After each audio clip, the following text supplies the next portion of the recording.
অনেকে তো খুব সহজেই এটা ভেবে নেয় যে ছেলেদের জীবনটাই ভালো, ইচ্ছে মতো চলা যায়, আনন্দ করা যায়, কোনো বাধা নিষেধ নেই, যেটা ইচ্ছে সেটাই করা যায়।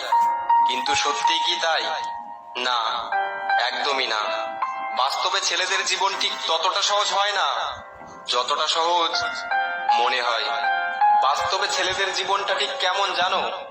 কষ্ট মনে, কান্না গোপনে, শুধু হাসিটা সবার সামনে।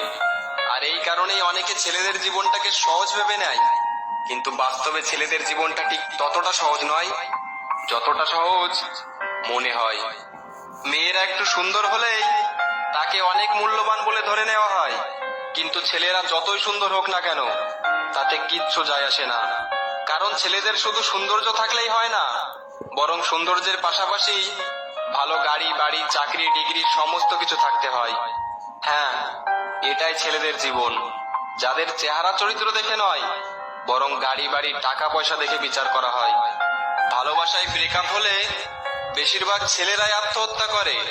তার মানে কি ছেলেরা বোকা? না, কখনোই না। কারণ ছেলেরা যাকে ভালোবাসে মন থেকে ভালোবাসে, ভালোবাসার অভিনয়টা করতে পারে না।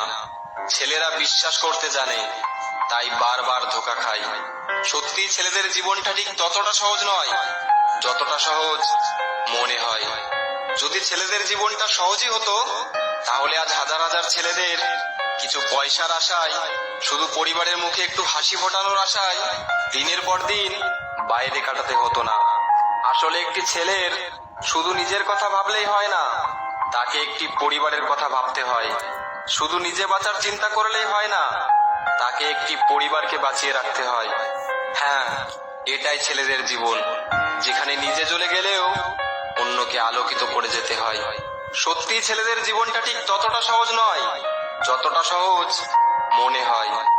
সময় মাত্র 25 বছর, যার মধ্যে 10 বছর ছেলেবেলায় কেটে যায়, বাকি 15 বছর পড়াশোনায় মন দিতে হয়, ভালো রেজাল্ট করতে হয়, পরিবারকে সময় দিতে হয়, প্রিয়জনকে সময় দিতে হয়, চাকরির চেষ্টা করতে হয়, নিজের পায়ে দাঁড়াতে হয়, কেরিয়ার সেট করতে হয়। আর কোনো ছেলে যদি এটা না করতে পারে, তাহলে তাকে পরিবারের থেকে কথা শুনতে হয়, প্রতিবেশীর থেকে কথা শুনতে হয় যে তোর দ্বারা কিচ্ছু হবে না। কিছু করাটাও তো সহজ নয়, সমাজ তাকে বেকার বলে চালিয়ে দেয়। হ্যাঁ, এটাই ছেলেদের জীবন, যেটা ঠিক ততটা সহজ নয় যতটা সহজ মনে হয়। ভিডিওটিতে কথাগুলো বলা হয়েছে কাউকে ছোট করার উদ্দেশ্যে নয়, বরং